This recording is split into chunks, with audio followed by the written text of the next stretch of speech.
Hello and welcome back to the Captain's Quadrant. We're doing this. Okay. Yeah. And you threw me off. Welcome back to the Captain's Quadrant. I'm Joe Duff. Don't blame me. I'm blaming you. Don't blame me. And we are, of course, joined by our co-hosts, Jason Roy Gaston and VHS Jace, the gentleman sitting aside me, and of course, we are joined by a very sitting special inside guest, you.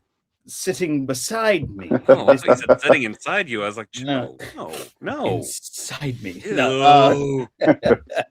Before we get derailed too much, of course, we are joined. Too late.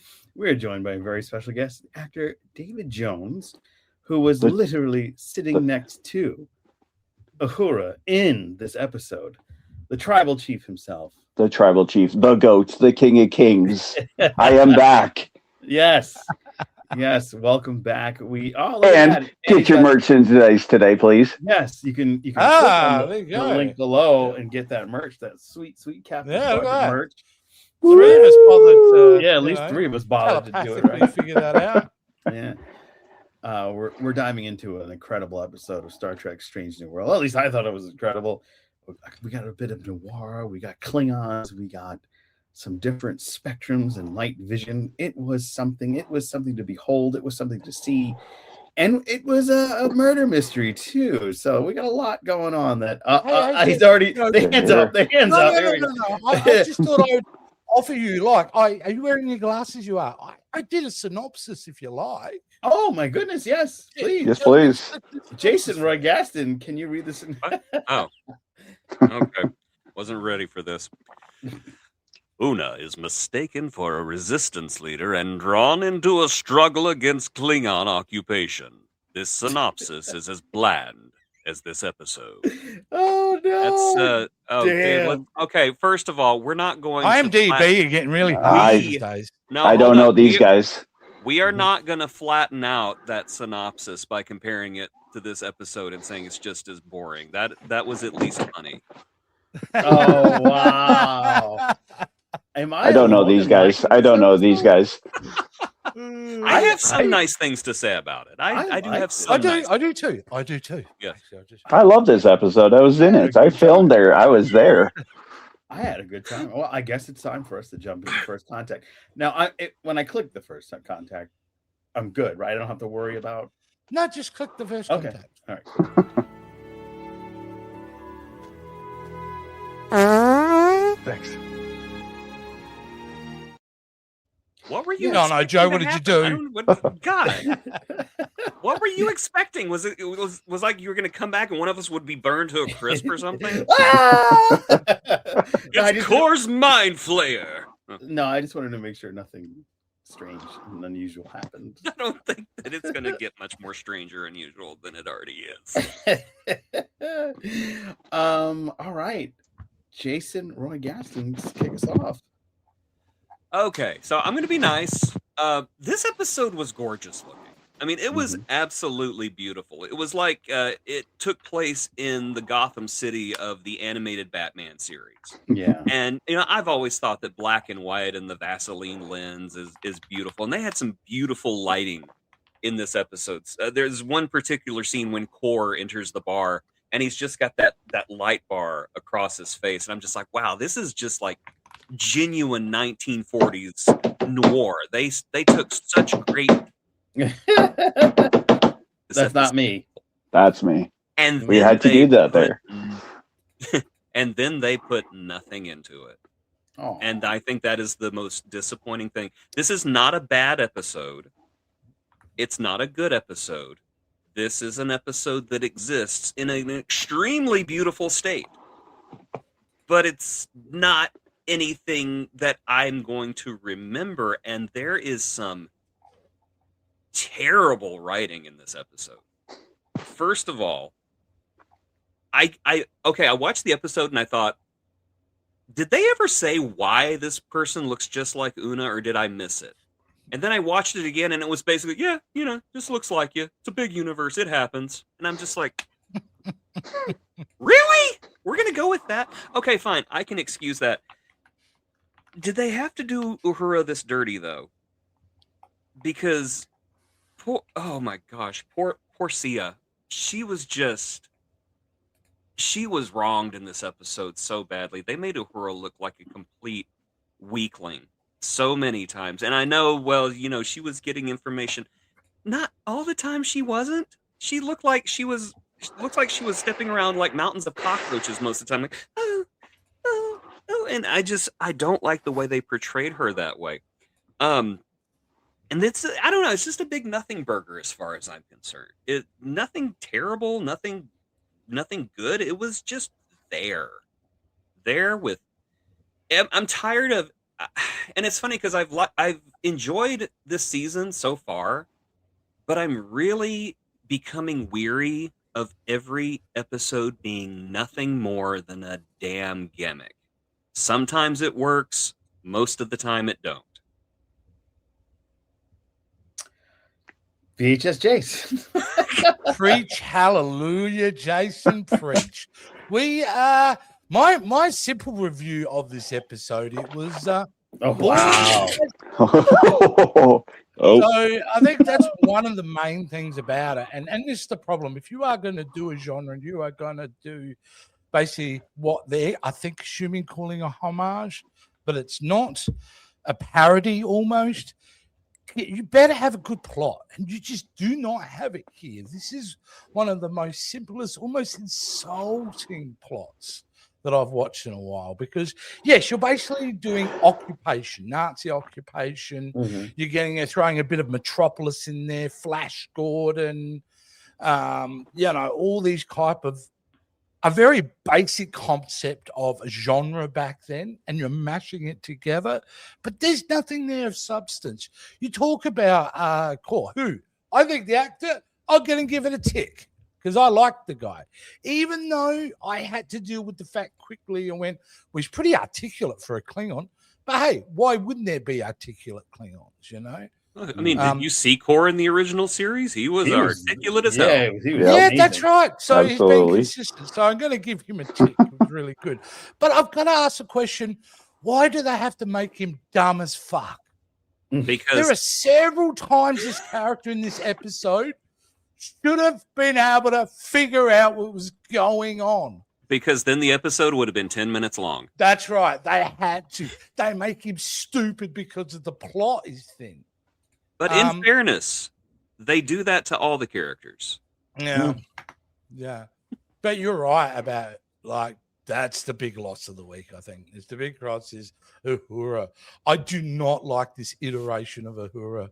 I just don't. They've made her into a modern day early 20s annoying person. Yeah. And in this, she's playing that type of character within this framework, in the sense that the torture scene is one of the most egregious scenes in this episode, only because she's not tortured.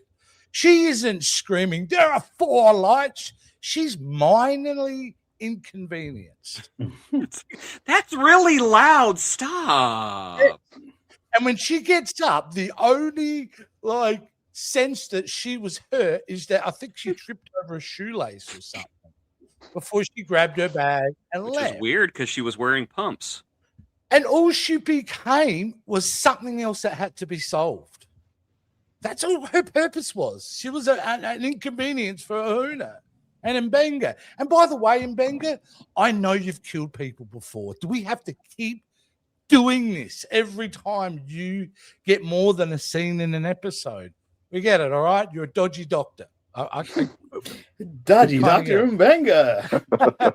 And like Jason said, the stupid Scooby-Doo kind of villain plot of having someone completely identical to replace. I mean, this is like no explanation of whatsoever that she happens to be identically looking like the rebel leader.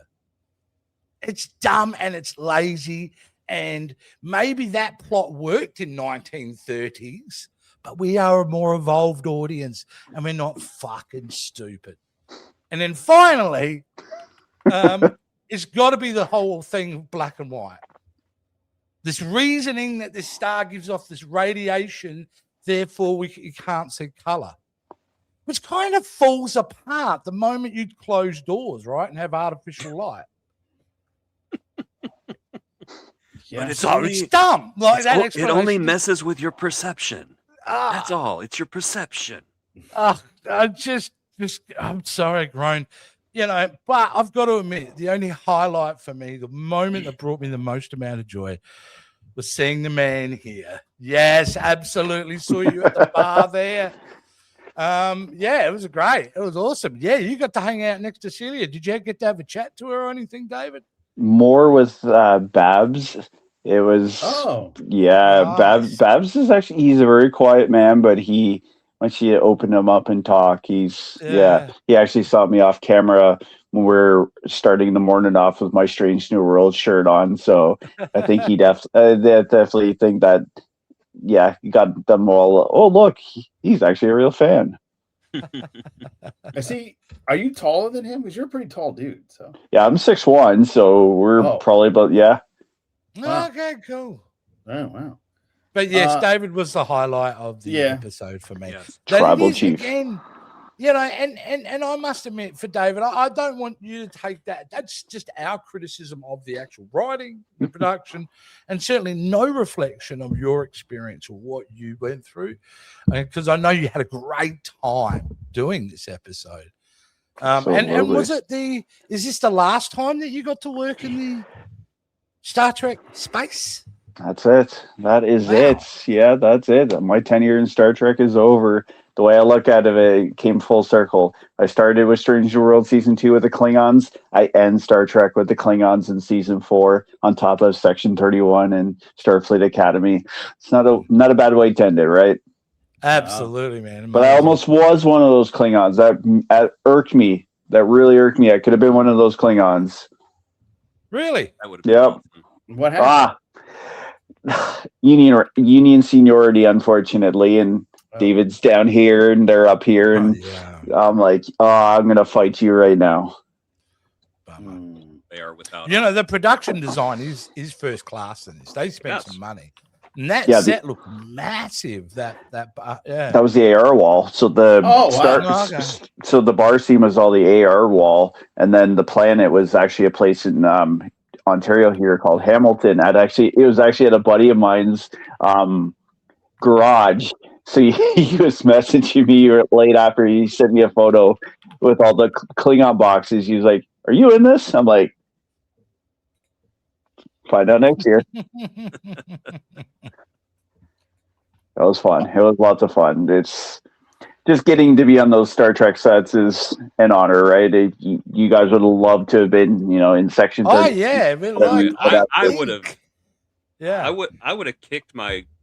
I'd have kicked my granddad in the crotch to be in Section 31. I mean, even how much I hate that movie, just to say it was there. Dude, the outfits were uncomfortable, but the outfits were absolutely kick-ass. Yeah. I think also, David, you are in a unique position where, this is just my belief, you are probably going to be in a situation when you would have been on some of the biggest sets that have ever been done for Star Trek in TV, and most possibly for a long time to come. They will still be the biggest sets they've ever done because they're going to be bringing the budgets down. They won't spend the money like they did on these type of shows. So you'll probably never see the sets like I saw with the Enterprise Bridge for Strange New Worlds, and then the beautiful sets for Starfleet Academy, and then 31. It was beautiful. It was truly an honor. As somebody who's been a fan for all these years, who started off as a background actor. Now I'm a principal actor with my upcoming series for Amazon Prime. Amazing. It's full circle, right? It's an amazing journey. We're very proud of you, mate. Yeah, absolutely. So excited to see you grow. And you'll be part of boldly content that hopefully will be written so much better than this episode. Old man yelling at Star Trek. That's I don't like that implication. I like that a lot. That's really cool. I don't like that. I like that a lot. Hey, mind you guys, I've been thinking about how, because we're coming to the end of this era of Star Trek. I was thinking, how can you summarize that experience of what modern live action Trek is? And so thanks to AI, I asked him to come up for the visual for me. And this is how So as you can see, it looks like Trek. I know this guy. You know what I mean? The Live Long and Prosper's there. It looks like Trek's. But the reality is it's pretty shitty, and they're sticking the finger up to the franchise. So, yeah, hey, that's not my opinion. That's AI's opinion. That's. Well, I think AI's opinion is highly unfair because we have some lows. I'm not going to lie. There have been some lows. But Lower Decks, Picard season 3. I did say live action. Star Trek Prodigy. There's multiple seasons of Discovery that I think are actually quite strong. Strange New World season 2. Strange New World season 1 and 2, I think. The first 2 episodes of this season. Season 1. Season 2. To me, there are two great seasons, which are Picard season 3 and Strange New World season 1. I think are the strongest. And I did say live action, by the way, because those animated are the best content that Star Trek produced in the modern era. Is the animation. Even Scouts? Yes. Right now, I'd take the writing over Scouts than over this episode, to be honest with you. Oh, Jesus. So this is not old man yelling at Star Trek, all right? Big believe that. I find it. You got to admit, though, the costume designs have been fantastic by Bernadette. Oh, yeah, the production. Oh, yeah, without a doubt. You know what also bugged me in this episode? It actually has no criticism of the episode, but more criticism overall of modern television. Oh, damn. Soft focus. Can we stop with the soft focus? It was appropriate for this episode, though. For this one, yeah. For sure. Yeah, for this one. It's always overdone. In this and it was overdone in this episode. There are moments it was appropriate. It's 1930s film noir look, though. It's like everything is in soft focus. And now I will admit there are some times whenever it's not this episode where I'm just like, why is there Vaseline on the lens? But this episode I think was completely appropriate, and I thought it really sold back in the day, if you watch Next Generation and things like that, just by nature of the tech, but I think it looks better, is deep focus. Like the idea of keeping everything is focused as much as you can to create that kind of depth. And it's just so overused. And this is not just a criticism of Star Trek. It's everything at the moment. And they use it as a trick to try to make it seem like they're doing something more cinematic. Yeah. But I mean, I think you're exactly right there. I think that is indicative of television as a whole, is that they've kind of forgotten that television and cinema are two different monsters. And I think that it is making television kind of lose its magic, uniqueness, its magic. Thank you, David. Yeah. I don't want to see cinema all the time. Sometimes I just want to see them on these little rickety sets doing science and saying technobabble and debating the ethics of everything. I don't need to see them recreate 1930s film noir. I would have been perfectly happy watching La'an try to figure out what happened with that probe and coming across Spock and having the discussion with her. I was much more interested in that than I was anything on the planet. I will say, though, I hate that Vulcan communications officer because I think she's illogical. Where's the logic in alienating your coworkers? Where is the logic? It's just there's no logic. Oversimplification again. Exactly. Jason. It's the flanderization of the Vulcans. Because if I was La'an, I'd just be like, you are being completely illogical right now. And that would have ruined her entire day. And your hair looks terrible.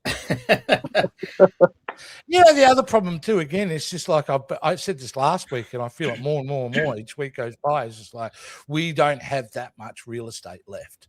No. So what was the purpose of this? Because if it was about giving Una, who I love, don't get me wrong, and she did quite well actually in this episode too. But I feel like we got better character development in that Ad Aspera episode, right? Yeah. Like they dealt with Una way better than they did with this episode. The wardrobe was great, as you're going to say. Can I just point out, though, Mbenga and Rebecca remains out, which too on the nose, don't you think? Yeah. It needed to be for what they were doing. I am going to disagree with you. I actually thought, God, I can't believe I'm going to say this because I adore Rebecca Romaine. I thought she was terrible in this episode. Ooh. I really did. I thought she Wow. was bad. I don't think it was her fault. I think they had her saying some really awful lines, and she just could not overcome them most of the time. It is the most ridiculous Yeah. role in the episode, isn't it? The whole Mhm. idea that we're really getting into slapstick kind of comedic elements by having her look exactly like the rebel leader. And then, you know, the whole thing is she's got to zip into character straight away, which she magically does. Oh, yeah. In the first 10 Doesn't seconds, miss a she's been beat. able to convince everybody that she is the boss, which was kind of nutty as well. I just They wanted even to thought see- they could get away with it. I just want to see Mbinga in the background once going, well, I'm not doing the Prime Directive anymore, I guess. What the heck do I know? I'm just a doctor. Is it me or was anybody expecting? All right, see, we're on the Klingon planet homeworld and we're taking over. Hey, you know, I thought it was Should expecting. have had Core doing that. So, Yeah. How you doing? I'm Core, see? How you doing, Toots? I see you. You got some long hair there. Like, He I'm gonna put some played cement the- shoes on you before we vaporize your body, see? Yeah. I mean, he literally is playing a Nazi, right? That's Correct. what Core is. He's a Nazi. I mean, Yes. but he's like a Hogan's Heroes Nazi because he's stupid. Yeah. He's stupid. And that's the worst thing about it. Okay, in the episode's defense, the first time that we ever saw Core, he was basically playing a Nazi in the original series. He Yeah, it yeah. was the he was Nazi Klingon, so at least Occupation. that's consistent. Yeah. Yeah, but They're I not don't really- want I don't want stupid Nazi though. If you're gonna do Nazi, do evil, mean Nazi. But Hogan's hero But Nazi. wasn't that the No, thanks. juxtaposition of Core? He wasn't like a terrible person. He just was. He was Dahar conquered. Master. Yeah. Because I don't know. I mean, that's a hard sell in that episode to him come across as a good person. Yeah, I it's mean, one of those not things so much that's- as a good. We're gonna I watch think the like episode. the Honor- he was honorable. gentlemanly villain We're- kind of. Right. We're gonna watch that lovable little drunk from Deep Space Nine from now on. Going, he was a Nazi, No, we're not going to do that. Nazi scum. Can I just say, Core? Don't just hug give that me- Nazi, Dax. He's a Nazi.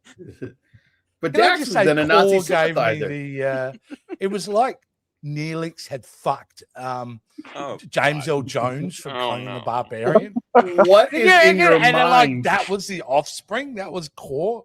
He's the product of Neelix. He had Tuvix, and what's the name of the villain from Conan the Barbarian? James Also Earl Doom. Jones. I don't. Also Doom. Also, I Yeah, love there we Doom. go. Tulsa Doon. Also And Doom. that's how you got Core. Okay. Honestly, I was was this sitting James Earl Jones's grandson playing him? That would be kind of cool. throughout the entire episode. I was trying to He was think good, of though. who does this guy look like? He looks so familiar. It's James Earl Jones from Conan the Barbarian. Yeah, Oh, totally. That's a Tuvix. great. Yeah. Uh. I gotta look it up because I'm super curious. You will be convinced. That's right. no, And no, I I get see you. I it. get you. I 100%. either way, I do think the actor's quite good though. Oh yeah, he was was great. very I did Excellent. think He was great. good. Yeah. I Well, enjoyed the callback to TOS. I enjoy seeing those Yeah. old Klingon devils back. They're it's All right. fun. It's Yeah. like I know him. Yeah. Why is this episode so I bad? think it fell for me seeing, oh, look, Core is on the call sheet. Core, the Dahar Master? Seriously? This lifelong Star Trek fan. I'm like, okay, this is going to be hard to keep quiet for a long time. Had they gone with the TOS design of the Klingons, would that have worked for you in this episode? I if think they'd it would've- done that. I thought There that is would've something worked. I've always wanted to see them do on Star Trek, and that is Yeah. have the Klingons show up with smooth foreheads and just have like Captain Pike go, what happened with? And they just go, don't ask. Yeah. All the explanation you get. Yeah. Because I would have dug that if they'd done in this episode. Actually, made them like Yeah. the guys from TOS. You know, They should have. That Yeah. would have been cool. That would have Yeah. been cool. What was I gonna say? Just so you guys know, the rating on IMDb basically follows what you guys are saying. The first Okay. episode is the highest rated, the second is the second highest rated, and these last two are the lowest. These are agony booth levels. These are below 6.0. Yeah. Yeah. I see the YouTubers aren't liking it very much, sadly. Yeah. And when you think about the roll-on effect that does for streaming numbers. It's not great, right? Yeah. But we are now the next episode, as David pointed out earlier, is we roll straight into the puppet episode. This episode is supposed to represent the 60th anniversary. It times out on the anniversary, apparently. But now the importance of this episode is kind of raised a little bit because they've had a run of shitty episodes. Watch Yeah. this be the best episode, not That'd be only of amazing this if it season, was. but like the entire run of Star Trek. It I gets would nominated love for that. Emmys and shit. Oh, It'd be yeah. amazing. It's nominated for like a Pulitzer at one point. And the Pulitzer goes to that stupid Star Trek Muppet episode. And the Pike Muppet gets up, yay!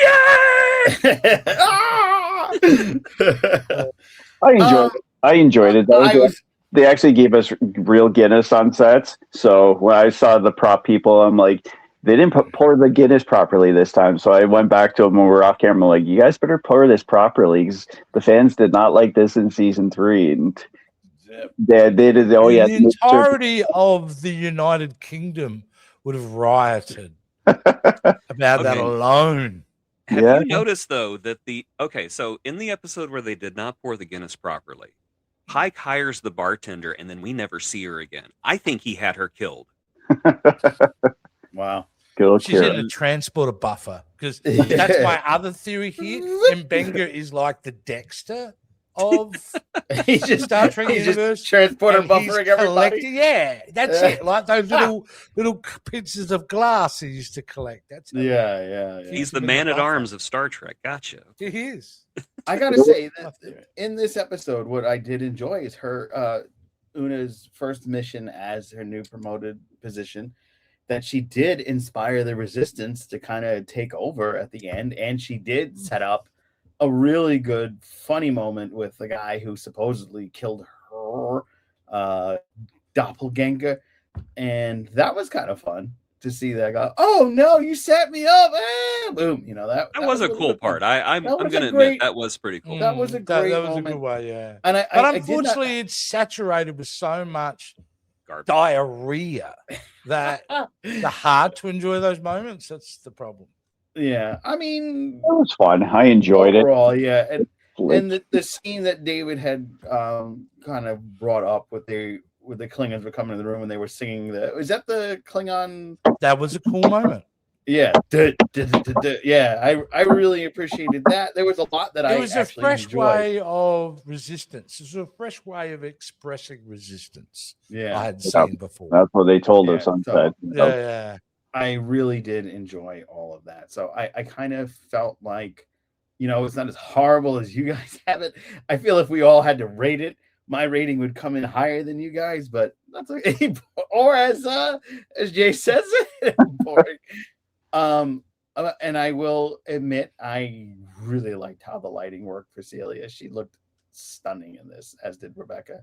Oh, everybody in this episode looks stunning. Everybody. That's what I'm saying. This Mm-hmm. episode is especially you. Everybody in this episode, every frame in this episode was gorgeous. Even the ones on the Enterprise, absolutely gorgeous. There's just something about black and white that just makes everything look so sophisticated and lovely. Classic. And I think that's the greatest that is the greatest tragedy of this episode, is that you get this beautiful, lovingly wrapped box and you open it up and there's nothing inside of it. And it's just so disappointing that they cannot write something that does the visuals in this episode justice. The issue is when they're writing the episode, and it's very obvious, we all know it, they're not hiding it. It is the concept first. It is the genre first. So they're going and go, okay, romantic comedy. So we need to make sure we're drawing from the best romantic comedies. And now what characters do we have? And how can we jam them into the story we want to do about romantic comedy? So you're thinking that they come up with genre first and then build an episode around the genre? Oh, yeah. Of course they do. Of course they do. And inherently, that's why we're getting so many shitty episodes, because it's the story that will drive the genre. All right. So if you just have a good plot, a good science fiction plot, isn't it smarter to go, oh, well, you know what? This has actually turned out to be a political thriller. You know, and you know what my favorite political thrillers were? Maybe we can, this is kind of similar. We could film like that's the way it should be done. Anybody would tell you that with a sense. This is a directive from above.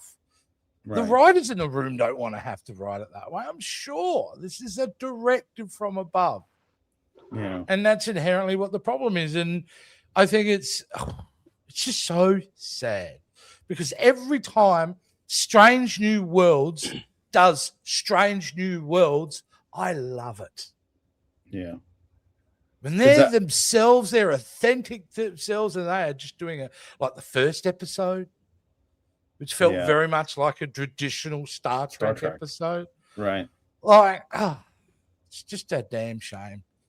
I also find it funny that this kind of triggers back to some callbacks from some callbacks to TOS, aside from just Core himself, but the actual Nazi episode that they did in TOS, which was a very good episode. However, it was a great episode. Yeah, one of the classic reminded me a lot of the two-parter in Voyager as well. When they were the Resistance. It tugged on a lot of those moments, but it just kind of didn't get to a place where it felt comfortable to actually compare it to those, because in its own story it just felt a little flat. Classically, film noir really was also built around the mystery genre, right? Detectives solving mysteries. Mm-hmm. Don't you think there was a lack of mystery? I mean, there were two mysteries going on. It was who killed the person that Una was the doppelganger of, and who messed with the probe so that some of the stuff was erased. Well, which is the original reason why they went down to the planet in the first place. So those mysteries did exist, and it worked for this episode. It's just, I feel like it would have been cooler if it wasn't a clone of Una or something like that, or whatever. It's so dumb. And with the color grading too, I was thinking, why wouldn't you have started off the episode them being just outside the influence of the radiation, and then actually desaturate it slowly as they're going into the... Yeah, that would have been cool. That would have been cool. And then it would have matched the end of it when we see, which is a nice shot, I got to say, of a reflection of Una slowly coming to color. Yeah. And where's Pila? She is getting her foot massaged. She read by. I don't think I'll be doing this one. she's off with the doctor somewhere. Going, I knew I was in a phone box. Oh no! All right, well, let's see what our friends in the chat have to say.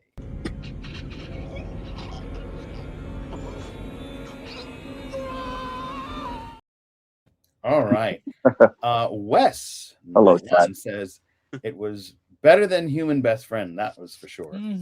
Wow. Well, according to IMDb, they were equally on the agony booth end of Star Trek. I liked Human Best Friend. The synopsis was funny. It was meh. And wow, Patricia, who's very Klingon focused. In fact, if you look at her, she's in a cup of Klingon blood wine or Ractagino. I'm not really sure. But she's like, she was like, man. At least it was we did that. I don't know. Damn. I at least laughed at Human Best Friend. By the way, the aliases were stupid. The episode did not need to do black and white for the title sequence. It didn't do it. It was regular color, the title sequence. They should have. Yeah. I guess that's just it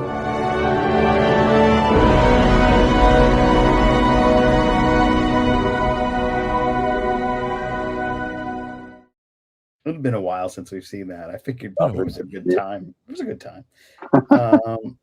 The scuttlebutts are here. Bro. Nerds. Let's see. He says, I love the film noir look, but did I miss an explanation about why the society mirrored a 1920s era? Same reason why we had a duplicate of Una. Because it was what the writers wanted. They didn't really explain. It's just some of the laziest writing. It's just like they said, we're just not going to deal with it. No, we don't need to worry about it. Don't get it. It's you know what, writing like that. I think one of the reasons a bunch of us get really upset about this stuff is because it always feels so disrespectful. Mm.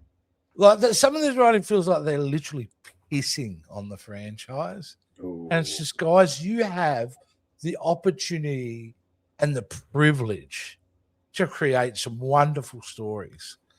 And your like carelessness in underdeveloping these scripts just feels insulting.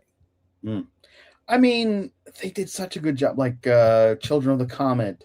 Quality And of Mercy was excellent. Quality of Mercy, Serene Squall. They had so many bangers. Under the in that. Cloak. Yeah, they had so many bangers in the first two seasons. Whatever wanker executive made the decision I like you specifically said. Yeah, to go, all right, we need to focus more on genre, because that didn't happen before the inception of the series. No, it didn't. It didn't happen at all. Because season all one, sudden, what did we never have? touched Maybe it. one or two there was episodes that was genre-esque. I mean, obviously the one where Hemmer dies is very Aliens. Yeah. That was the first time I really noticed it, was that episode when they made the Gorn life cycle like the Xenomorph life cycle. Right. And that was my memory of first going, oh, wow, they're really just doing a parody there. Yeah. But then they went too heavy into it. Once they started singing and ripping off Buffy, it was just like they must have just pulled the writers from Buffy. Yeah. You got a lot of people have said that, and there are great reasons and explanations when there's some videos out there that'll go into why it is the case, and it is accurate. But it's also beyond that at this point, because I don't want to keep saying that anymore, because I feel like I'm insulting or implying that there's a negative to the original Buffy writers, because they but it's too different. Excellent television. Yeah, but they're doing a simplified version, like a fan version of what the writers of Buffy have done. Right. Well, it's not only that, it's a totally different genre. Like, you expect Buffy to have those jovial episodes, whereas Star Trek, you're expecting a lot of technobabble and pew-pews and some weird mystery of another alien that you've never seen before. Moral compass. Yeah. Like, and I think that's the problem too. I mean, this one's infused with the idea where there's got to be a mystery, but generally I feel like they've been lacking on a lot of that. I think well done, bread and butter, standard, mystery of the week. Yeah. Why is the warp core of a sudden shitting butterflies? Something like have that. a whole episode, with Data and Geordie figuring that out. I'm pretty sure that was an actual episode. That kind of thing. Yeah. Jason Roy Gaston. What? The Scarif podcast says, at least TOS a piece of the action. They explained it, right? Do you remember if they explained it in a piece of action? Why it was set in Nazi Germany? Yeah, because it was in a piece of the action. That was because a starship captain had left a book of history behind, and the Iconians were they mimicked what they saw in the book. So gotcha. They were basically like cosplaying. So there we go. All right, I knew you would know. See, I really not Jace. He's a smart guy. Yeah. He has all the memories for TOS. Wes says, "Yet I can't do math." And the piece of the action, I think sacrifice the episode something. Did not explain that. Okay, it just was kind of incomplete. I thought it wasn't really trying to say, "Oh, this is 1920s. We're emulating the Earth 1920s." I just thought this was their writer's opinion of what people of the time would assume the future would be. Okay. You know what I mean? Like that idea of like Fantastic Four First Steps, that universe looking very 60s in style. But yeah. And that's what they've done here with the 1920s, 1930s. Yeah. I mean, did you see the direct nods to Metropolis? Some of those external shots with the way that the center city built like that, the tall. I got that. Wes says, cool. Which is cool. I like that actually. stuff. Yeah, it was cool seeing it on the wall live. Yeah. Westland, by the way, keep that going. Boring as fuck. Plastered for any episode that you think is terrible from now on. We may. I might. That's up to Jace. He's the visual expert. The Scarif says, I'm getting mad that I can't understand Scotty. He always sounded like he's got marbles in his mouth. You think You got I don't have any trouble understanding Man. not Scotty. at all. No, I think the guy does a I good. must say there are moments where he does start to dance that line of what the fuck did he say, but he's keeping it together pretty well. I think mostly. I will say I think Scotty had my favorite callback of the entire episode, though. That's whenever What? he said they say something about doing some hard work. He goes, "Oh, I'd rather spend the rest of my life stuck in a pattern buffer." Oh, Because you're gonna do that. You are gonna do that, relics. yeah. Yeah. Let's see. Patricia says they could have done much more with the Klingons. Do you think the Klingons were improperly represented, guys? Or do you think that our fourth member here should have been a Klingon? Oh, most definitely. Yeah. I understand. We would have had some action, real action. There we go. If you really feel think about it, right? If you Mhm. really think about it, and going back to my rant earlier, if they just focused on being Star Trek, we would have had this potentially really good arc about the Klingons. Yeah. You know, like old school way, there would be because at this time, where are they politically? They just came out of the Klingon War, and and now they're kind of like a Cold War, where it's like, you know, it's the they're Cold not War really. phase. Yeah, it's the Cold War. They're not really fighting each It would other. have been but- great to mine stories from that. You know? Yeah, they could have. They really could have. That would have worked If really Bucky well, wins. actually. Yeah. This guy I could like have- the main actor's Klingon performance. Yeah, the guy who played Core was phenomenal. He was Cora's he was great. so Yeah, good. yeah. Yeah. Even though he does look a mix of James Earl Jones Tuvix and James and James Earl Jones. Jones. Yeah. Speaking of Scotty, I didn't need to know he loves mustard. But the Cubans are good sandwiches. The Cubans are amazing. And did they explain Duhan's missing finger in universe? I think they just ignored it totally. Yeah. Yeah, they never really. Never brought it up. I suppose that's what makes that moment in the last episode kind of fun from that aspect. If you're real like deep into it, that's a way of kind of going, well, here's a bit of canon for you. This is how he lost his finger. And we'll just never mention it again. You've seen it. It's happened. We'll move on. Yeah. The problem is they need to now do it. For he has to wear a little green screen thing over his finger. Or just be method and cut it off. Yeah. Have the Klingons to Do the capture them Jared and torture Leto, method. Oh, Okay, so the actor who played Core is Demore Barnes. Not He's a Toronto-based. Fantastic He's a job. Toronto-based actor. You will see him in television shows like Boston Blue, Law and Order Special Victims Unit, American Gods, Titans, 12 Monkeys, and I saw where he was in an episode of Supernatural, The Flash. So he's done a lot of television work. He's done a lot of television. Yeah, I he's just really feel good. like he's meant for more, you know. He's quite He good. was very good. The thing is, like, man, I want to see him with a really good script because, like I said, they just made his character dumb as fuck. What were you saying, David?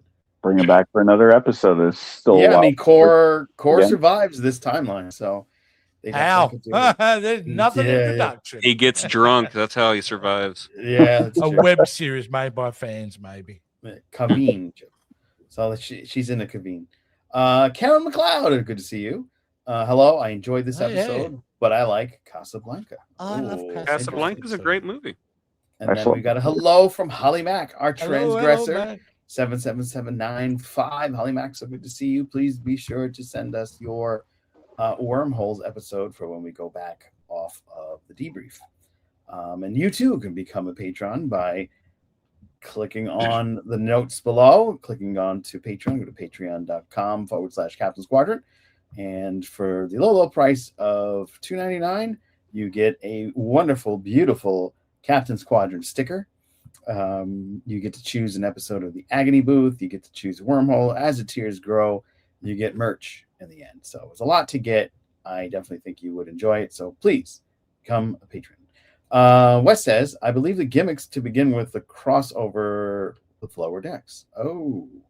Which was a Did great that episode, I believe. But yeah, that was a good It was episode. a great episode, but when Yeah. was that? That was season 2, wasn't That it? That was Season also 2, season yeah. 2, yeah. I do, yeah, you're probably right with the full blown gimmick. You're probably right there, but Mhm. there were seeds of it. There were definitely seeds of it prior. Mm. But yeah, it's just like, But if you think of the musical one, was the one where the series jumped the shark. Mhm. No Oh, fighting words, Wes. I don't think it was that bad. yeah, I was. the singing was ruined. The whole thing. You think that's what it was? Was the singing before? No, the singing was after the Lower Decks crossover, right? After. It was after. Yeah. Okay. After, Yeah, for sure. Wes Look, is right. listen, You got was, it, Wes. You really got some it. great music in that episode, I will say. But there's just no story around it. It was just, Yeah. it was just like watching an hour of MTV in 1987. Karen McLeod says use subtitles as far as why you can't understand Scotty. And Yeah, then that's true. Scuttlebutt says, I do. It says Scotty. Bill.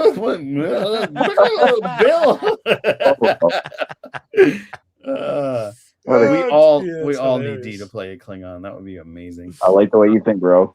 Yeah. So the guy who played Kor has been acting with Terry Metalis and Brian Fuller. Yeah, he's in Very that realm. Mary. He's in that realm. Well, and now it's time to fire at Will. Fire at Will.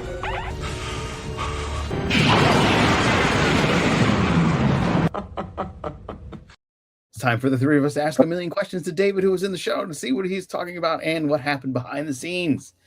David. What happened? Exactly. So give us some of your experiences. What was it like in this noir world? Just getting back. Can I help him? I'll help him frame it with this type of question. Explain to everyone out there the day of a life of being, would you be considered a background actor? The day of like, what time are you getting up? What are you doing? How does the day play out? So usually, typically, the night before, well, let's go back even further, costume fittings. So you go in a couple of weeks prior, they'll have casting calls. We were looking for such and such and such, like I did for this episode, like I did for Section 31 Academy, Under the Cloak of War. Go in, you walk into this absolutely gorgeous, gorgeous room that has every goddamn piece of Star Trek thing out there. You know, like even going back to season 2 of Strange New Worlds, I saw, you know, all the blue uniforms, the gold uniforms, the red uniforms, all the title insignias. I'm like, I'm really here. This is absolutely, you know, some people wouldn't even make it past the wardrobe department, let alone on sets.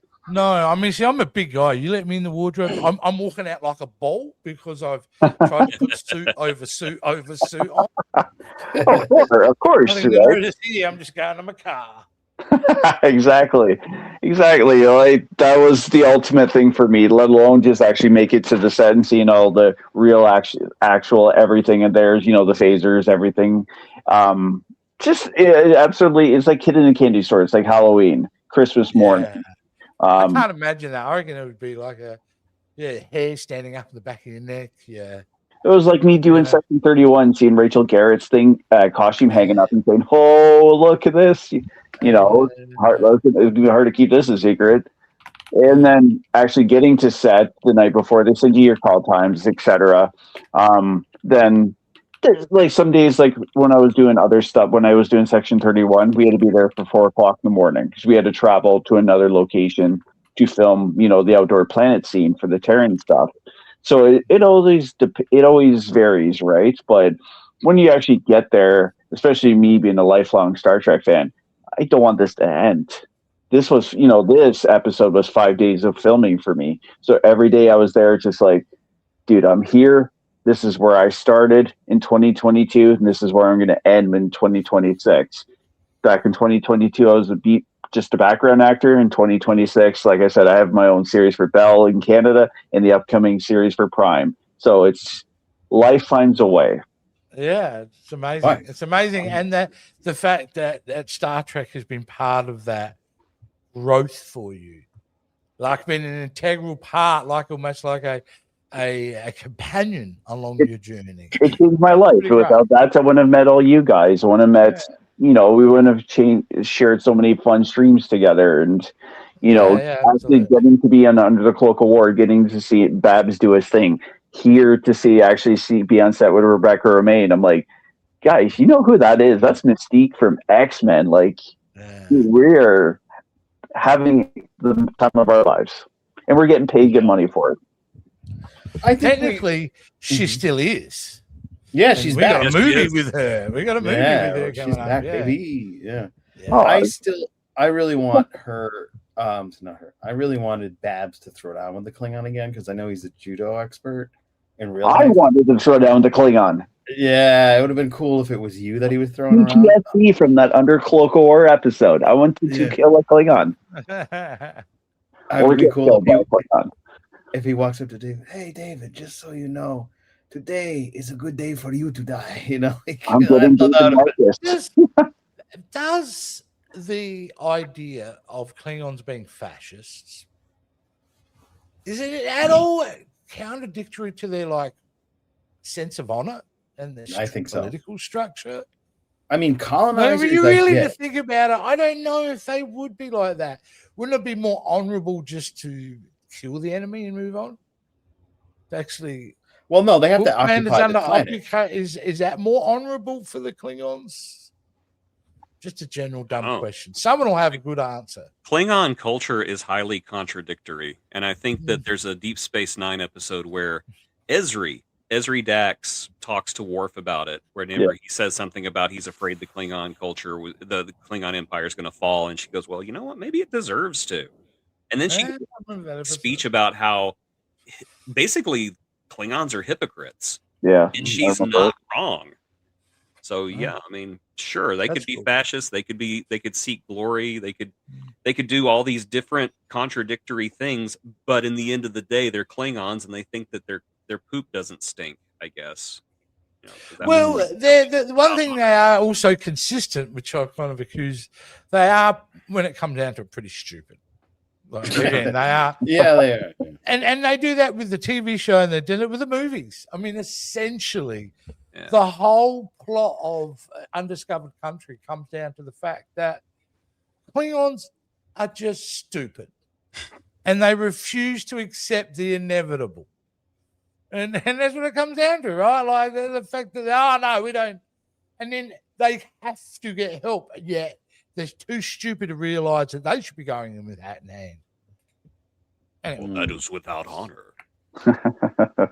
If they will pretend to fight us over this planet, we might find that okay, but no, don't be nice to us. I think I should say this as a coda because I have friends who love Klingons. Male Klingons are stupid, all right? Female Klingons, every time we get a female, shit gets done, all right? It's the problem is the men in the Klingon species. Yep. They're down there. I agree. I'm sorry, Lursa and B'Etor, they should have been victorious at the end of Star Trek Generations. I wouldn't have even been mad if it had ended with like Picard coming back from the Nexus and there's the Hulk of the Enterprise burning on Viridian 3 going, "What the hell happened to my ship?" And I wouldn't have even been mad. Been like, well, new crew in the next movie, I guess. Yeah. I mean, female Klingons actually keep that entire society together, right? I mean, they raise the youth. Because you can't tell me what to do. You're just a female. Oh, yeah. Boob window. Yeah. I'm sorry. I completely forgot what I was complaining about. David, when you were on the set and, that whole bar scene, was there set dressings as well? Like, because it seemed like it was an actual bar, and I know you said it was the AR wall, but they pulled in like a lot of different set pieces to kind of fill in the gaps there. Yeah, was that inside a studio? It looked different. Yeah, that's where we filmed Under the Cloak of War. So same AR wall, just obviously I think they took a lot of from the previous episode that was set in the bar too, right?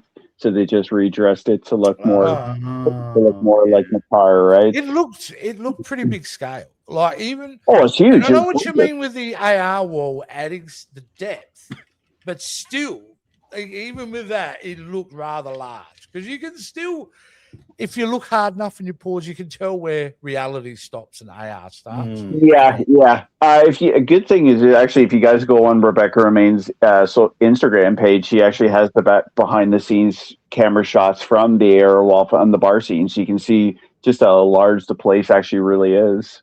Wow. Oh yeah, she got to pose with my Klingon buddies. I'm like, I hate you right now. Oh man, missed moments. Missed opportunity. Don't worry, I'm not playing it. Don't worry. Don't play it. The other thing that did you have dialogue that they cut out? Or did you? Me, no. You were so close to just fake talking. Yeah, just fake talking and drinking that 0%. So what are you saying at the time? Like, because to me that would be the funnest part of it all. Would be to fuck with the other actor and go, I was tested for about 5 venereal diseases. Let me tell you about it. First one was chlamydia.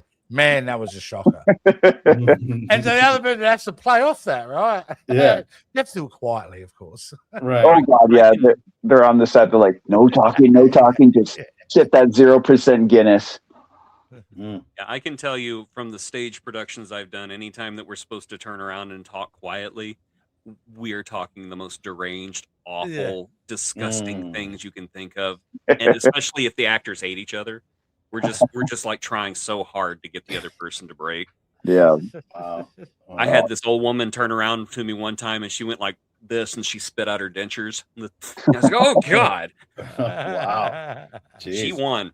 It was actually funny when we were filming this. Some of their extras were like, Jesus, you're always near the camera, aren't you? I'm like, hey, they just chose to put me there. I'm like, yeah, well, that was the thing I was pissed about this episode. It's just like, when you got a guy that's got this going on like you've got going on, dude. Like you're a good looking dude. The height and the physique. Yeah, like fuck, man. You should be in focus. Like, they need to be having that money maker in focus in the screen. A little bit. Oh, they let me keep a beard. I was like, when I saw you, let me keep a beard for once because soldier, Terran Empire guard. I'm like, my God, I don't have to shave for 6 days. Perfect. But they were going to put me in a different jacket, different uniform, but because I was doing a principal series for something, I couldn't shave. They're like, we'll go and put you in that Leatherface looking outfit. I'm like, oh my God, it's hot in this for 5 days because that air wall gets really warm very quickly. Oh, it emits heat? It's just the room just puts off so much heat, right? And then they'll have industrial air conditioners, but you can't have that running during filming. It sounds pick up, right? Yeah, nice buzz. Sound guys freak the fuck out. So exactly. I do. But it was fun though. Like it's nice to go first full circle back to where you started, right? So being back, I was just counting my chickens because I couldn't be a part of season 3.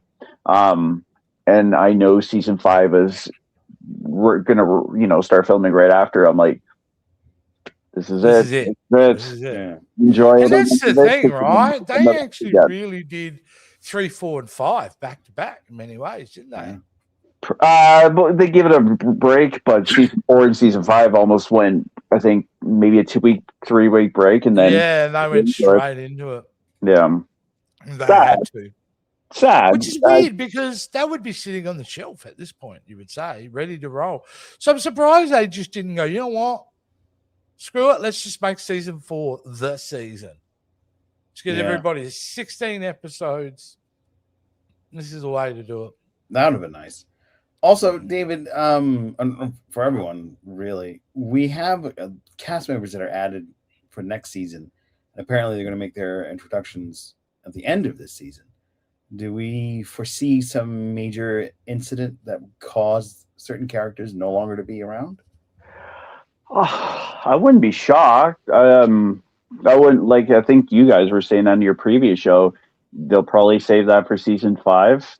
Mm-hmm. Start doing that in towards the, because there's only 6 episodes. I wouldn't be shocked, but it seems a lot of genre hopping this season, so I don't see it happen. But I will say that I think they've planted a lot of seeds that will happen eventually. This goes into my theory that they're going to end the series because the last genre they're going to do is gangster television. So it's going to end exactly how The Sopranos ended. Oh, it just goes to black. Just in the middle of the scene. Bloop. Journey playing in the background. Don't stop believing. Perfect. I love it. Except it'll be in Klingon. Oh, yes, and yes, that would We'll be get Klingon Pop Warrior up perfect. there. Yes. Yeah, that'd be cool. That would be amazing. She If should- they did that, I would actually clap my hands and go, Like, "Oh, fuck that it, you was- win. You win. You win. in 'cause you the did that." end, you win. Exactly. But I they do feed you well, though. I'll give that everything. Being on Star Trek is one of the few productions that nobody ever complains about. As an extra crew, it's always a large family. In Star Trek's, regardless of Academy, Section 31, Strange New Worlds, they've always made sure everyone felt welcome. So it's something. Awesome. It's one of the It few. still things is the weirdest things that they build this studio in recent times over the last couple of years. They call it the Star Trek studio. stage. Up at the stage. Get it And right, then- Chase. Get it? Yeah, well, it Jim. doesn't really matter anymore, does it? Because you get it for 5 fucking minutes and now there's no production in Toronto. Now it's just called stage. Well, then again, maybe Paramount's They looking put for a- a home. Maybe they just go up to Toronto permanently. They took a white sheet of paper and just like pull over the Star Trek part, just a stage. Little- The there's stage. a little Spirit Halloween banner. Oh, Do you please. Hopefully. Oh, man. Hopefully not. No. Hopefully not. Well, they still have the 007 stage in London, right? So let's hope Yeah. they keep filming Star Trek up here in Toronto.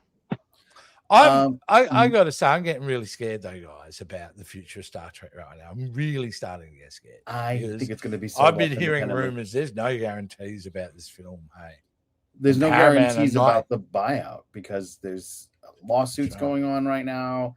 States exactly. AGs are getting who's going to involved. invest in anything Yeah, in regards to a franchise that has been financially losing money? It's not like when you're on the verge of shit, we got to pay $1 billion whatever week for, or late fees or whatever they got to pay.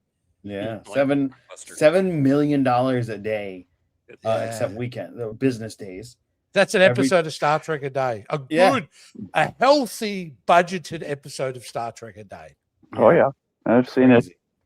Well, what about you guys? When Academy and Strange New Worlds are done, what are all you content creators going to do for Star Trek? We're probably not going to see anything for at least We're 3 to 5 years. get a life. Yeah, no, honestly. Ew. A We have 1,000 900 episodes. Yeah, 1,000 episodes of television. yeah, we got And, plenty to talk you know, about. how many films? 13? Is it 13? Yeah, well, we Do did all count the films, Section but 31? yeah, we do count sections. No, we don't. No, Come on. If we don't count the Rise of Don't break my Skywalker, heart we too much. definitely don't count section. No, it's Last Jedi. Oh, In Rise my of head Skywalker, canon. forgot I about acknowledge that it exists. I just don't know if I count it as a Star Trek movie. that. Unless- Either way, The I think you multiplayer. just go backwards. You know, you just enjoy what you've done for mean- now. I mean, it will return. The Yeah. problem is not under this regime. No, it's gonna be Not under this regime. You know? So Hold on. how are you guys? I want to ask your question. How are you all reviewing the last 4 episodes? What's your top to bottom so far? First 2 episodes are phenomenal. Second 2 episodes, third episode was the mid episode for me, and I like this one. It was just because of how it looked, and I appeal, and there were good moments. It's just not as strong as the first 2 episodes. 2, 1, 3, 4. In order. Yeah, I have to agree. Yeah, with you. 2. Yeah, That's 2. mine. No, 2, 1, 4, 3. 3 was no. There you go. What would you change for this episode? I would have What- more espionage with the Klingons, make it more suspenseful rather than relying on weak dialogue, as my co-host have mentioned, to kind of pass things around. I think that if you really put in an effort and had someone murdered, even if it was the crew of, like, you came on the planet and all of a sudden, boom, La'an gets killed or gets into some transwarp thing, and there's a reason for it, like the Klingons are planning a revenge. Like, let's have a wider plot than just solidify it into this one piece. I think that would have made it a lot better, and some Klingon throwdowns. That would have been amazing. Jason? I would have, first of all, not made it so that she just happened to look like this resistance lady. Why not? that was Why nice. not why couldn't you make the resistance lady like the voice of the resistance, like a voice over radio, and somehow or another people thinks that Una is that person. Oh, and then you get to the radio station and it's me. Yeah, like, with a very Rebecca Romijn voice. Exactly. Yeah, just like as I'm speaking, it's Rebecca Romijn voice. That'd be fun. I would have definitely focused more on the story, making the Klingons more dangerous, less stupid. Focusing less on the gimmick and more on the story. I think that's the big thing, is focus less on the gimmick and more on the story. You know what? You could have put this episode in black and white and never said a thing about it. And I think it would have been accepted. You know, just have everything on the planet be black and white, everything on the Enterprise be in color. There'd be a few people at home going, "What's wrong with the color?" That's fine. They're stupid. They don't need to be watching the show anyway. And give that Vulcan communications officer an attitude adjustment. Because La'an would not let anybody talk to her like that. I don't care who you are. I don't care if your ears are pointy. She'd have blown those pointy ears back. Well, isn't she just as strong now? Because like her augmentation DNA is starting to kick in or something like that. Yeah, that's just this is it. I just want her to turn that chair around, going, "You listen to me. I am your senior officer. Yes. I don't care how logical you are. You're about to get your logic kicked." Jason, I would have gotten rid of all the B plots and had one singular strong focus. I would have built in a mystery that was stronger. I definitely wouldn't have had her as a lookalike at all. Mm-hmm. I think you could have built up the tension. They are currently at the risk of being caught. And yeah, I would have taken away the stupidity that they built into the Klingon leader and have him actually a genuine threat. But yeah, I almost would have had it even play out in real time. That would have been interesting. They're down on that planet. They got 45 minutes. They got to solve the problem. They're being chased left and right. You put it in the backdrop of a noir thriller. You throw other elements into there from World War II pictures and things like that, and you could have come with a really fun ride that would have retained in people's memories. Not like what Jason said earlier. He's going to forget this episode in a couple of weeks, and so will I. What episode? No. I can't even pronounce the name of this episode. It's Chiaroscuro. Because I'm stupid. What's it called? Chiaroscuro. Chiaroscuro? Can we confirm or deny that, Joe? I don't know what that is. I don't know if I trust your. It's Portuguese. Is it? No, I don't know. I'm bullshitting. That's why I'm questioning. Sorry to be doubtful, but no, that's okay. The smartest thing you could always do is doubt me. Jason Roy Gaston, English teacher. Maybe you should give it a go. I don't even know what that word means. I think it means sausage. A sausage? I mean, this episode was squeezed in like a sausage. Meat squeezed in a sausage. So what does so nothing really of consequence has happened in this episode to any character, right? Has any character been effectively changed forever from this experience? No, right? No. So does that mean next week we'll assume that one of the characters will be changed forever for being the experience of being a Muppet? Nope. No, I think highly doubtful, right? Every now and again, Pike will reach into the back of his pants and pull out some velvet. Oh my god! I think I've been pulling this stuff out of my crack for a month. What if few of them start building a kink for fisting? Oh, okay, I went there. Okay. Oh boy, that's tough. I think shame here, but I am. People do that, all right. You may be embarrassed, but there are people out there that do that. I don't know how, but they do it.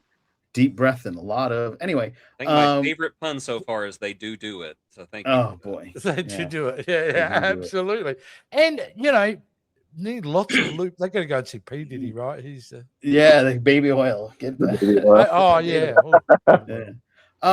I do think that ultimately what's going to happen is we're not going to have any big moments until the last 2 episodes or the very last episode. I think it's going to be either La'an getting booped out of time or Ortega's having to sacrifice herself and ultimately being replaced by Sulu. But again, this is the inability of the writers to be able to not only weave overall arcs, but to even do this one-off episodes. Because remember, the format's supposed to be standalone episodes. Right. So But they fail to remember that even Next Generation had overall arcs for characters that they would carefully weave throughout the season. These are just afterthoughts, right? These are mid-credit scenes, basically, just thrown into the main 45 minutes, I feel, with some of these character arcs. Yeah. I think I'm worried that everything's going to be crammed into the last episode. Yeah, that's what I'm saying. No one's going to change. No one's going to do anything. But at the 20-minute mark of the final episode, this one dies. This one takes a post in the outer, in the Deep Pike Space ends up 72 in the beat chair. Yeah, and what if he doesn't know? I would. Because here's the problem: where everybody's going, "Oh, we need to connect to TOS." It's not in the same timeline as the TOS. So what do you care? What do you care? This is not the same continuity. You know it, and I know it. So why do we give a fuck if he lands in the chair or not? Yeah. I mean, only because it was foreshadowed in the yeah, but you're connecting it to a timeline that this, I believe, all modern Trek is not in that. It's its own timeline. So he's I don't not think going it connects. Well, haven't we had egregious breaches in continuity from the show alone? For sure. Because Lan being the standout, of course. Yeah, and then Core having ridged head instead of being flat-headed with a Fu Manchu. Yeah, and that's but I think the Lan's the bigger one, right? Lan's don't going back to the Discovery area Klingons. That's been talked about many. Yeah, we won't go there. No, we don't talk about that either. I've kind of evolved in my opinion a little bit on that. God, I hate them when I first saw them. But hey, man, their planet would be just like ours. Look at how many different backgrounds and races and things like that we have on our. Why wouldn't it be the same there?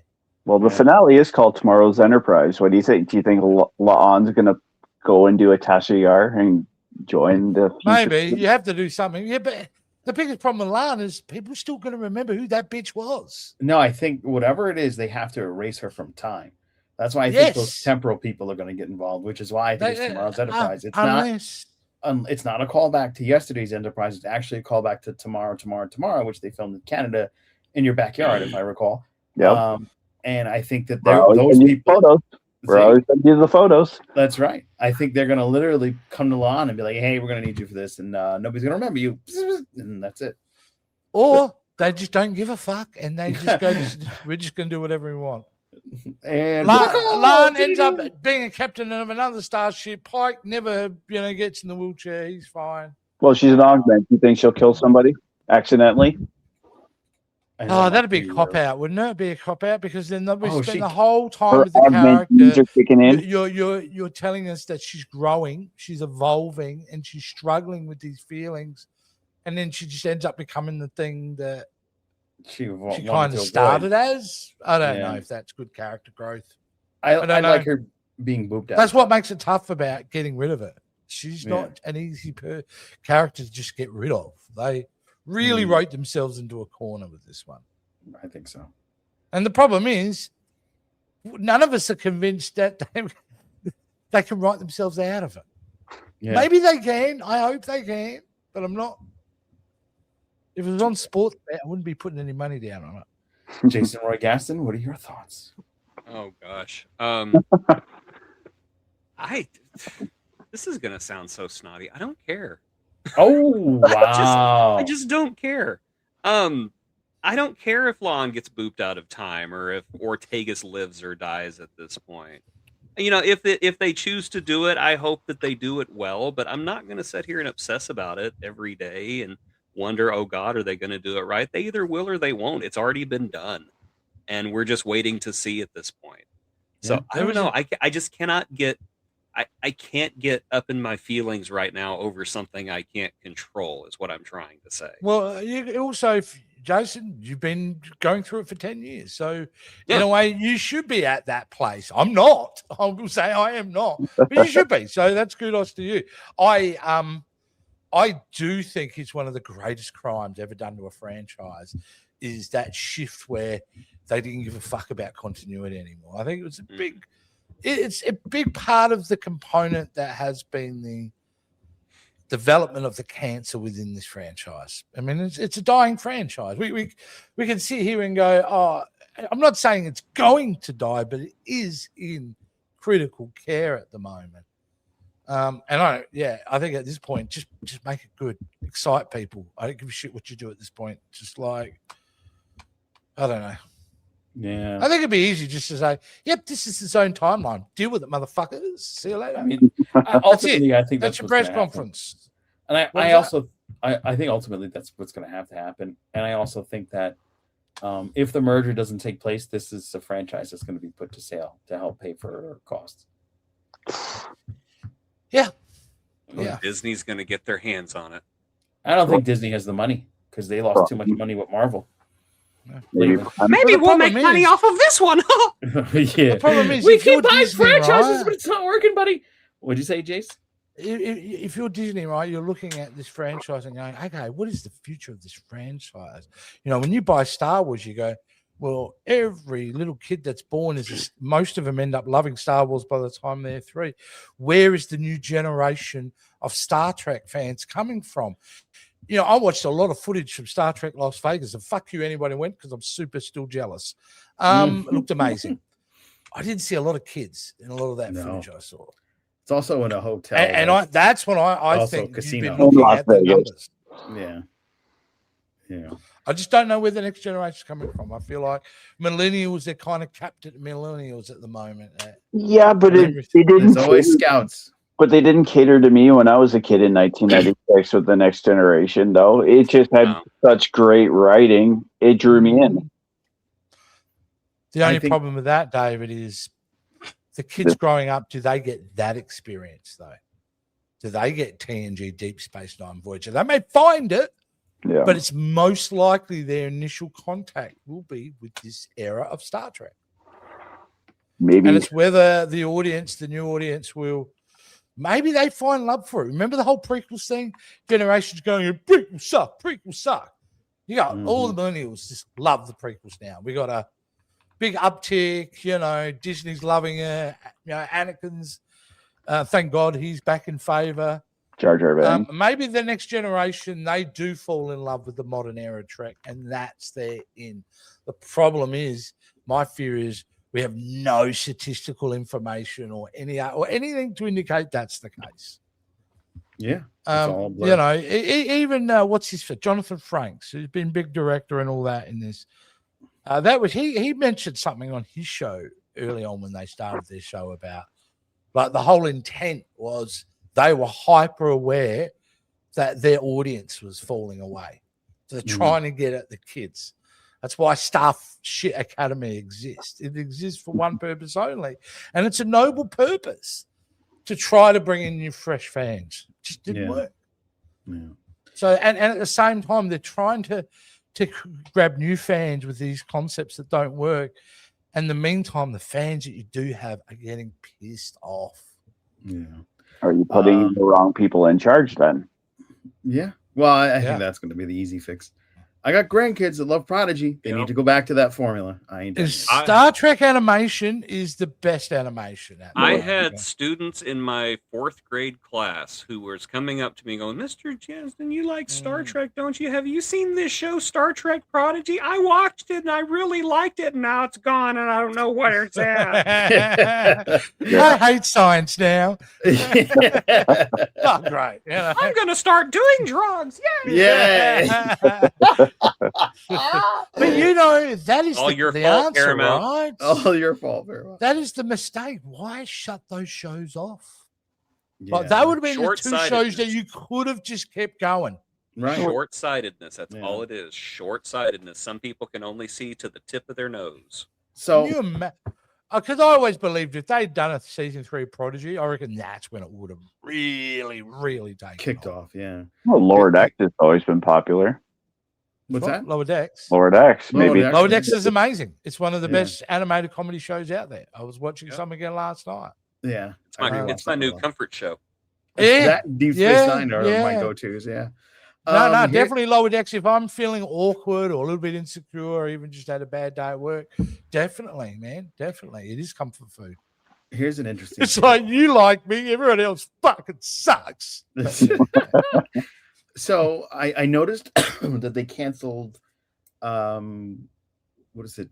Wonder Man season 2. Yeah, really sad that was too. Yeah, That it was pissed me off. disappointment because I really enjoyed that. I heard that there's not too much in development as far as Marvel shows, and that WandaVision, the next Vision series, is the only thing coming out next year. This weekend is D23, right? Yeah. I bet you we get a really kick-ass trailer, all that thing come out for Vision Quest this weekend. Yeah, I agree. The trailer for the Ryan Gosling supposed to be out tonight. Oh, the Starfighter. The Starfighter one. Oh man, I'd watch him. I'd watch him do the dishes. Like Ryan Gosling's amazing. Which one's Ryan Gosling? Let me look it up. There you go. There you go. So Artemis.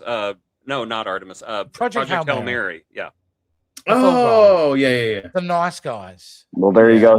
Here's the official updates. Ahsoka season 2 premieres January 20th, 2027 on Disney Plus. Okay, nice, there you go. Good. That's right, believe it or not, that'll be around the corner. So I'm wondering, what about Lanterns? Did anybody watch Has that the first come 5 out yet? That's that comes out tomorrow, dude. I'm gonna wait till tomorrow. I don't want to ruin anything because I love. I did watch the first 5 minutes because they put it up, and I'm like, holy shit! If this is what the show is, I am just in. Yeah, I'm super excited. Although Snyder Bros are going to be very disappointed because this is going to be really good. I'm wondering if so the whole purpose of me bringing all of this up, and I will make this short, is you're going to have the availability of Terry Metalis because it looks like they're kind of weaning off of the television streaming TV show format for Marvel.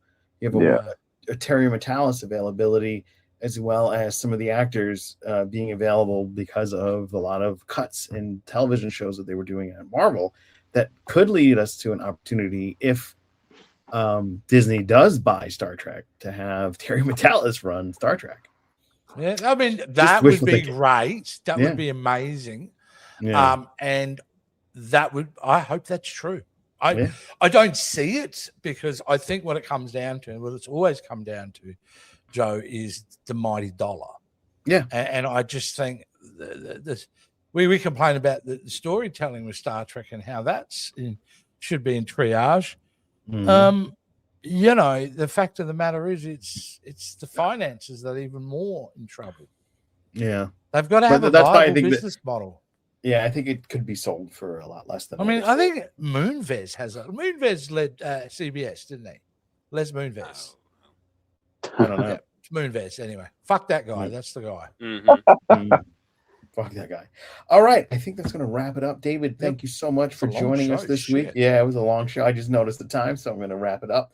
I'm going to make this quick.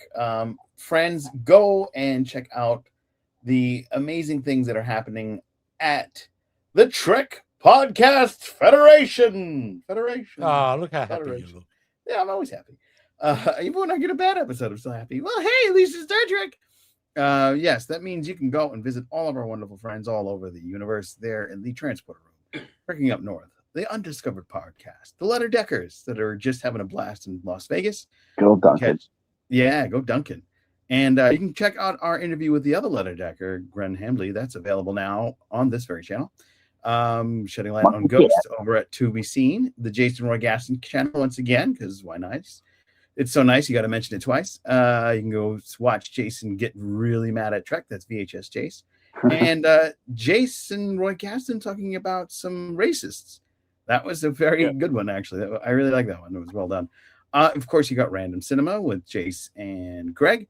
Heard a Noise, Must Investigate, which is a fantastic podcast from the Star Trek actor Michael Chan, who was in Discovery. The Mysterious Chirp is a phenomenal podcast that you want to check out. The audio is bliss. And it also co-stars J.G. Hertzler from Martok fame. And of course, us, Captain's Quadrant. Every week here at 9 o'clock, ready to thrill, amaze, and delight you, even when we mess up. Until next time, friends, we don't have an actual outro because I'm developing a better one. So we'll see you next time. Are we developing a better one? I'm making a shorter one, as per your request. Good night, everybody. Night. Behind the scenes information.